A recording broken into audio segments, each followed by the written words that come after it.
Stop wasting time searching for help. Here is how to contact ESPN Plus customer support in seconds. Welcome to Sleek Guides. Today we're getting you connected to live help the right way. First, visit the official site at help.espnplus.com. This ensures you're using authorized channels. Avoid third-party tools or unofficial apps.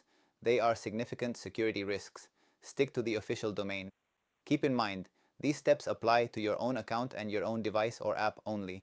Scroll to the bottom of the page. You are looking for the dedicated Contact Us link.